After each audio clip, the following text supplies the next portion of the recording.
Bom, mais uma vez estamos aqui no nosso canal. Hoje trouxe aqui para falar com vocês. Ontem nós tivemos um canadense, hoje temos uma italiana para falar com vocês. A minha amiga da Itália, Alessandra Martins.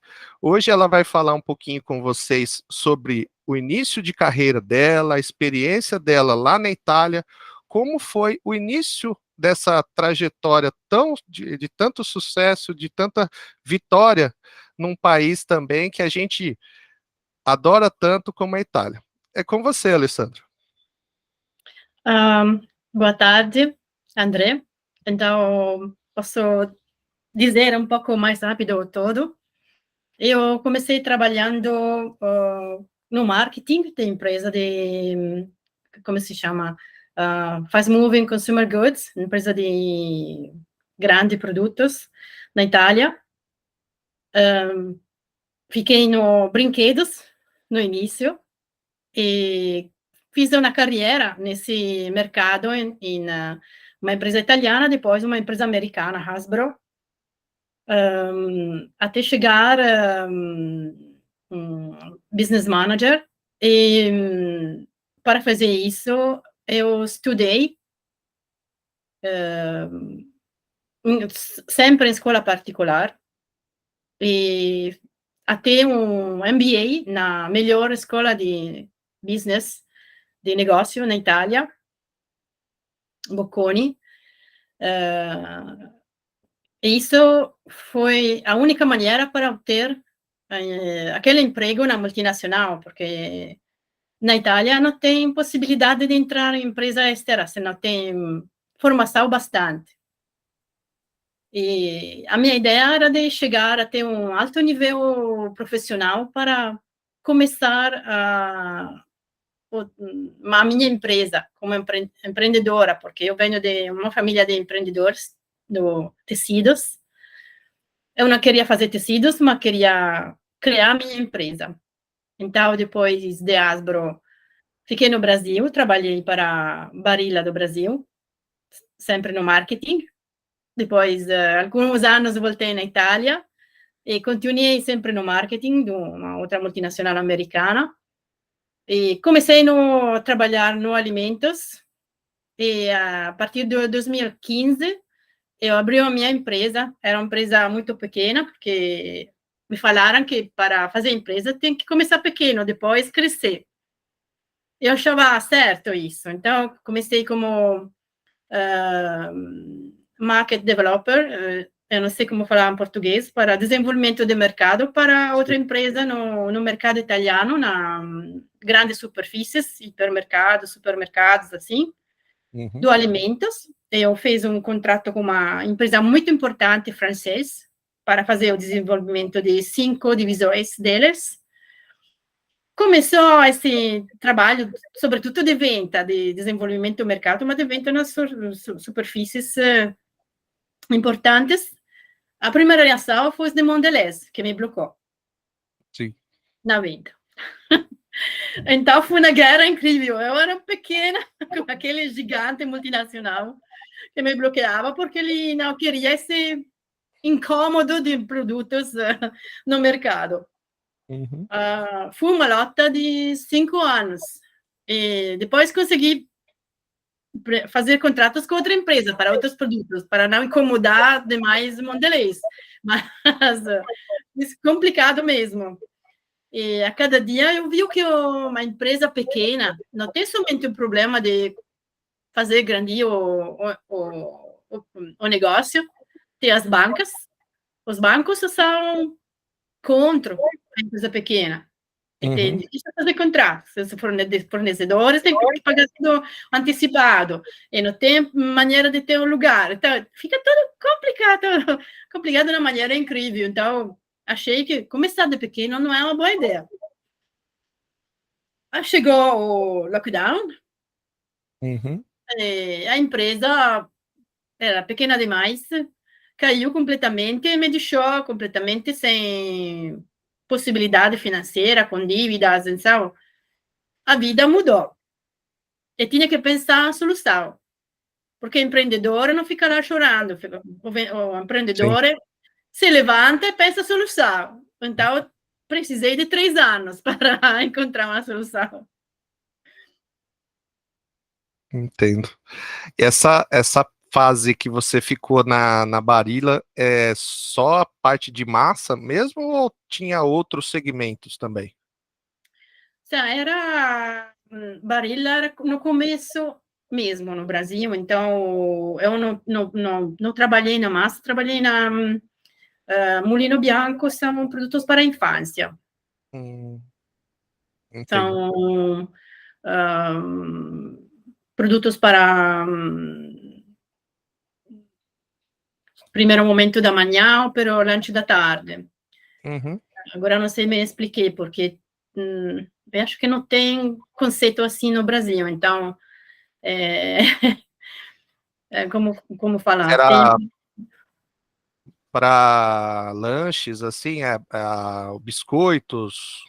sim, biscoito para o café da manhã, então Aham, tinha um conceito complicado para transferir, então Barilla precisava de comprar uma empresa no Brasil para poder trabalhar, porque os produtos não podiam ser transferidos da Itália ao Brasil para a questão do shelf life, sim. a vida do produto era curta demais. Então, quando eu era lá, nós tivemos que encontrar empresa para comprar.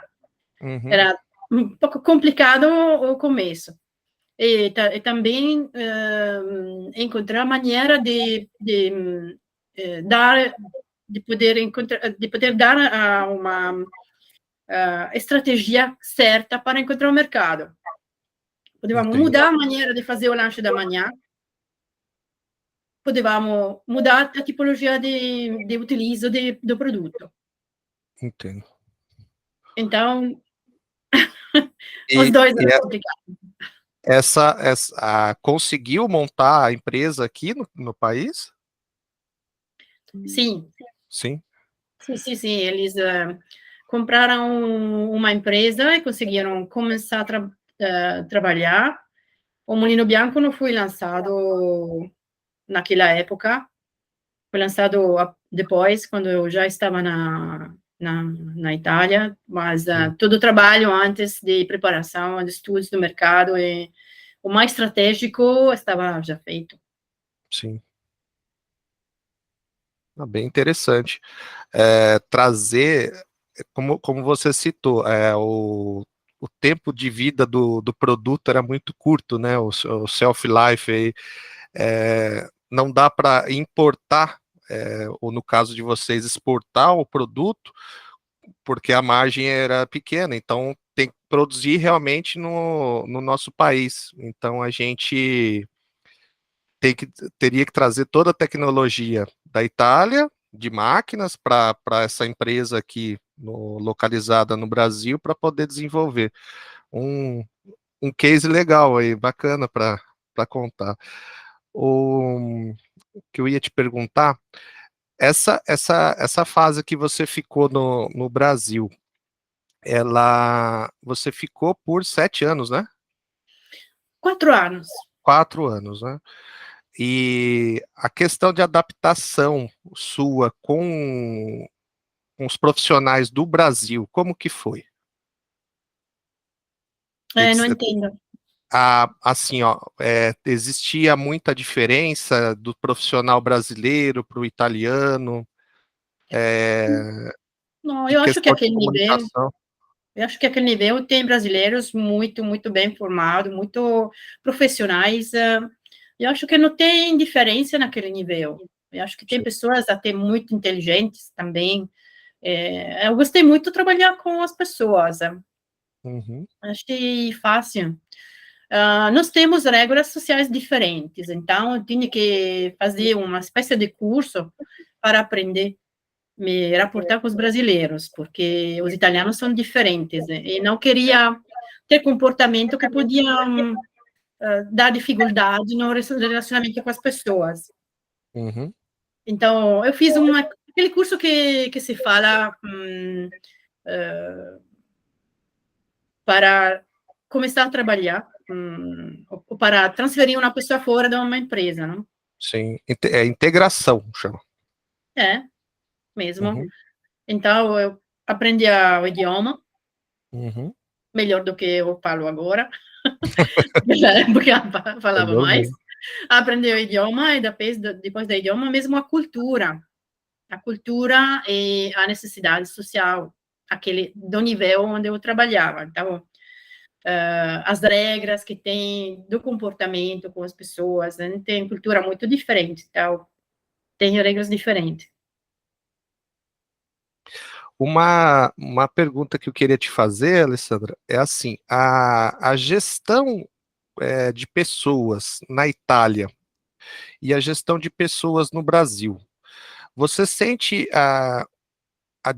que tem diferença entre você fazer a gestão de pessoas brasileiras e fazer gestão de pessoas italianas? Conseguiu? Capisco?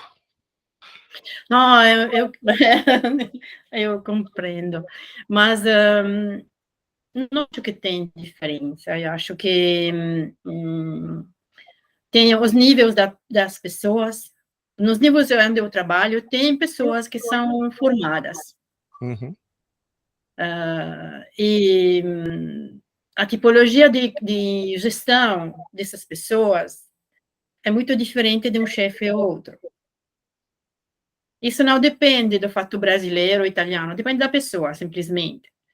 uhum, A gestão do nível mais baixo, dos trabalhadores manuais, é diferente, porque tem pessoas que acham que seja melhor não ter relacionamento com eles e dar ordem de uma distância e tratar as pessoas como pessoas que não querem trabalhar, que são somente dinheiro, que vêm a isso para passar o tempo, isso.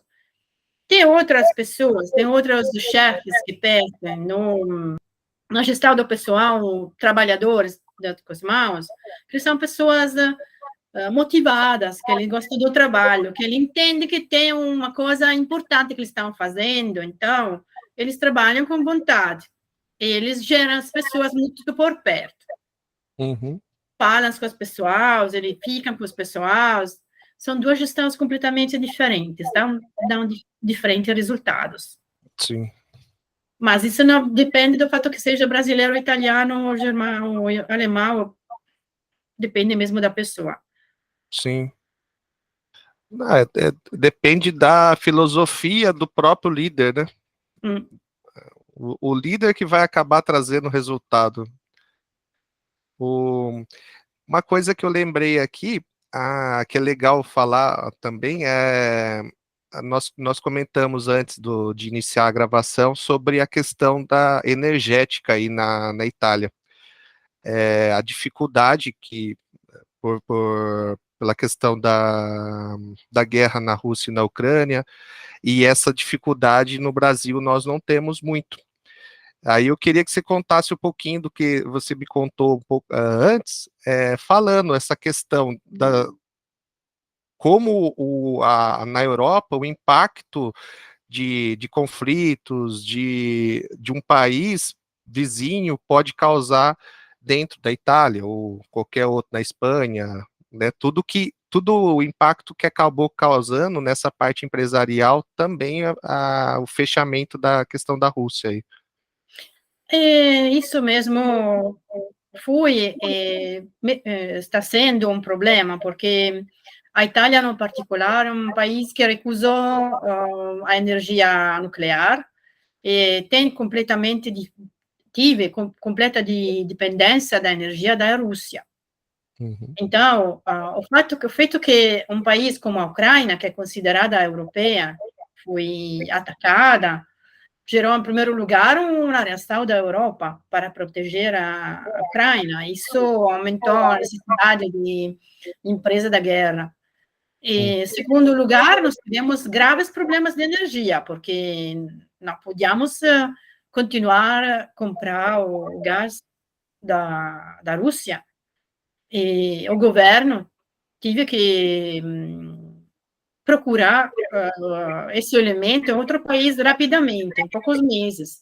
No mesmo momento, todas as categorias de alto fornos, de alta temperatura de produção, tive que parar, porque ele não podia utilizar a matéria, e mesmo nas casas, a energia ficou tanto cara que muitas pessoas não usam aquecimento, mas aquecimento nós ficamos com 5, 6 graus na casa, é frio demais.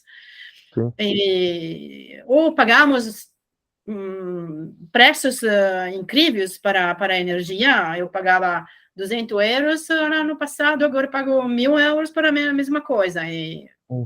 É uma diferença enorme. E isso se refletiu nos produtos em distribuição, mesmo os alimentos ficaram mais caros, porque não temos mais o grano da Ucrânia. É porque produzir a energia ficou 10 vezes mais cara. E isso causou todo um ano muito difícil para toda a Europa. Então, todos os governos tiveram que encontrar soluções e a Europa ficou mais junta para isso, né? Porque todos juntos tentamos de trovar soluções em outros países e em nosso interno. Sim. E, fortunatamente, o problema da economia o impacto não foi tanto forte quanto podia ser. Porque em menos que 6 meses, os governos encontraram algumas soluções, não definitivas, mas temporâneas. Então, agora, nesse momento, as produções são bastante no mesmo nível de antes, também aqueles de grande calor. Entendi. Os produtos pararam de aumentar os preços. A energia nas casas ficou ainda bastante cara, o governo está tentando de abaixar, porque não é sustentável no longo prazo. Então, tem um esforço geral para ajudar a Ucrânia, que tem dificuldade, para manter a situação em equilíbrio. Mas é muito difícil. Quando tem uma situação assim num país de nosso grupo, todos os países têm problemas. Sim. Porque são todos conectados, não tem escolha agora.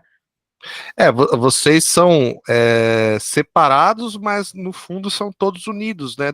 Principalmente depois de todo esse desenvolvimento da União Europeia, né? Houve uma inserção de aglutinação de vocês, onde as empresas de melhor resultado de um determinado país se mantiveram, e cada um com sua especialidade, né? E foram criando essa conexão entre todos, de forma a todos se ajudarem, né? Mas na hora que um sofre, daí toda a cadeia acaba sofrendo junto, né? Isso que é o demais. E a energia é proveniente do gás, né? A de vocês aí, né? Energia proveniente do gás, pelo uso do gás mesmo, ou pelo uso do gás nas centrais elétricas, porque nós não temos nuclear. E assim, nós estamos estudando com o país soluções diferentes para a energia, porque não é possível continuar assim. Mas não é coisa que pode ser feita em 6 meses. Estava a precisar de anos. No país, aqui no Brasil, Alessandra, nós estamos passando por uma era muito forte do fotovoltaico, que era uma coisa que sempre tivemos capacidade, e devido a ter muita capacidade das hidrelétricas, né, dos rios de transposição que geram energia, né, foi levado a segundo plano. E hoje está retomando esse investimento, está muito forte, muito acelerado, principalmente aqui no estado de São Paulo, o investimento estatal para colocar células nas casas, né, geração de energia nas casas, onde a demanda acaba aumentando e o custo acaba, né, em geral, acaba diminuindo, né? Isso é importante para o nosso desenvolvimento como Brasil. E essa conexão também nós também temos uma capacidade geradora aqui no Brasil que é subutilizada, que é a energia eólica, né? Ah, sim, A eólica aqui no Brasil é pouco utilizada, nós temos potenciais absurdos de geração, sim. e devido a que a gente conversou antes, se o Brasil entender o tão forte ele é, né, ninguém segura. Sim, no Brasil tem a possibilidade de ser o país mais forte do mundo se desenvolver na direção correta, Sim, certa. Eu sempre achei isso, porque tem todos os recursos, tem uma grande população, então só ajudar a população a desenvolver um pouco mais. E tem, como falar, eu falava, se cada de uma pessoa do país tivesse R$ 1 para spender, para pagar, o PIB do Brasil subiria sim. 100 vezes, eu acho, porque eles têm um poder incrível, então, mas vai precisar do tempo, vai acontecer. É a maturidade desse povo, né? Ainda nós como país, somos um país muito jovem, né? Sim, Nós tivemos a independência, completou 200 anos o ano passado, né? é, Então é um país jovem ainda. Tivemos precisa de muitos tempo. percalços, precisa de tempo. Como a gente comentou também antes, nós somos um país onde nós não tivemos os entraves da guerra, né? Não passamos por guerras, e tão grandes necessidades não nos deixaram um pouco acomodados, né? A maior dificuldade que nós temos é de alimentação, e se esforçar um pouquinho também consegue fácil. É bem tranquilo, é bem tranquilo. Uma coisa que eu gostei bastante quando eu fui para a Itália é o desenvolvimento da parte ferroviária da Itália. Hum, Nós conseguimos nos locomover muito assim, né, para todas as cidades, basicamente, através de trens, e é uma coisa que eu, como profissional da logística também, né, eu vejo que se o Brasil investisse mais nessa questão das ferrovias, as malhas ferroviárias, nós teríamos uma competitividade maior também, né? sim. Eu Depois eu vou te mandar um link de um professor que é geopolítico. Ele é bem Hum, bacana, um brasileiro geopolítico, que ele defende que nós deveríamos fazer a transposição, né, entre o estado de São Paulo, que é o maior produtor, e a trafegar para atravessando para o Pacífico.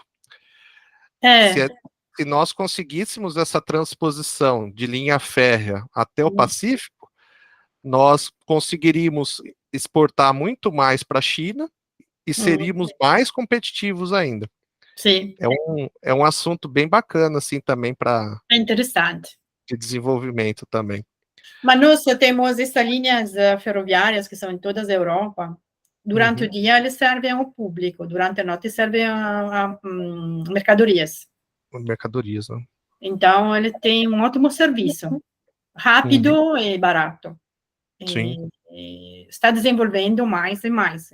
Mais rápido, agora nós fazemos Milão-Roma em 3 horas. Uhum. 3 horas. É 800 quilômetros em 3 horas. Sim. Melhor do Eu que tive, avião. eu tive essa experiência. É. É, quando nós chegamos em Milão para ir Uhum. para Roma. Nós Sim, pegamos o Frecciarossa. sim. Foi em 3 horas de Milão a Roma. É confortável e não E é barato mesmo, não é sim. caro. Então, nós usamos muito. E uma curiosidade que eu não conheço, vou te perguntar assim, se você sabe também. Para carga também tem esse trem rápido ou é só para passageiros? Rápido só para passageiros. Hum. Tem uma parte, se eu quer trazer Uhum. alguma componente de transporte, mas vai pagar muito caro. Entendi. Tem linha para do norte ao sul da Itália que fazem isso, que viaja à noite, e você tem o carro, e as bagagens, o objeto com você. Mas são treinos particulares. Uhum. Senão, normalmente, as mercadorias são colocadas em containers, são protegidas. Sim, E sim. containers são enviados durante a noite, em treinos que vão devagarzinho, longe da Uhum. Itália. Sim. E é a maneira mais barata e mais certa de transferir objetos grandes de uma parte a outra. Mas nós temos também um grande uso de, nós falamos de caminhões, Uhum. mas demais. O Brasil é praticamente rodoviário, é só caminhão só. Uma rodoviária é mais caro. Sim, Assim. muito mais. Um, Trazendo para você aqui nós tivemos uma realidade do custo do combustível nosso aqui no país, devido aos os últimos 6 meses de 2022, o Hum, presidente ele reduziu a taxa de, dos combustíveis para tentar a sua reeleição, né? hum, Um dos pontos que ele usou para tentar essa reeleição. hum, E agora nós estamos retomando o preço do combustível com a verdadeira taxa. Então hum, saiu o preço da gasolina nossa, hum, saiu de R$ 5, né? hum, Já está ficando quase 8, né? hum. Em questão de dias, assim, muito Isso é muito caro. rapidamente, muito rapidamente. Então é outro e o diesel, né? Que é o dos Hum, caminhões, quase R$ 10. hum. Então acaba toda a inflação acaba gerando, né, os produtos que são transportados por caminhões acabam subindo todos, né? É, Então mas aqui tem é a mesma dinâmica nesse mesmo. momento, que os carburantes ficaram muito caros também. Então, por outro, a energia também, então os produtos em comércio ficaram mais caros. Tive uma certa inflação, mas aqui tem sempre uma política de controle dos preços. Então, Sim. a inflação sube até um certo momento. Depois, o governo local e o governo europeu ele fazem ações para manter os preços baixos Uhum. e não subem demais. E o carburante, eles têm flutuações, então sube e desce. Agora ele começou a descer, então esperamos também a energia, porque está aumentando demais. Aí quando entra a época do verão de vocês, diminui o valor da energia, né? Porque o consumo diminui, não é? Sim, mas nós falamos que o problema do carburante ou da energia também um, está dentro do fato que durante o lockdown as empresas de energia e de carburante perderam muito dinheiro. Eles estão Uhum. tentando de recuperar esse dinheiro. Entendi, Não é entendi. somente o problema da guerra, não é somente o problema da inflação, é que eles querem mais dinheiro nesse momento, Uhum. porque eles perderam muito. Também o petróleo, ele ficou negativo Uhum. no preço do mercado geral. Então, agora, tem um momento de tensão entre o governo e a Central Europeia contra essas empresas que são governativas mesmo, para que Uhum. eles param de fazer especulação, porque nesse momento é somente especulação. Entendi. Eles, de certa forma, eles não estão errados, né? Eles foram suportados por um período e agora querem retomar o que eles perderam. É, Mas, mas aí é a função do governo, a função do Estado é equalizar todos para que todos consigam se manter estáveis numa, homogêneo, né, na sociedade. Essa é a função realmente do governo. Que legal, deu para fazer um videozinho legal, sim. né? Aí nós o reunimos outro dia, tudo para a gente fazer mais um bate-papo, né? Uhum. Ah, eu vou ver se eu faço tipo um roteiro, né? Um Ok. briefing. Acho que Uhum. daí a gente comenta sobre alguma coisa também. E se você Tá tiver bom? alguma pergunta também para mim, né, um Com questionamento para mim, prazer, mesmo. você vai perguntando e nós vamos crescendo junto aí. Eu trouxe algumas coisas de história, né, Sim. do Brasil, né, é bacana. Uhum. Aí a gente vai fazendo esse bate-papo. Queria te agradecer pelo seu tempo, tudo, pela amizade mais uma vez aí, que é muito bacana a gente conhecer gente do mundo inteiro agora com essa interação, né.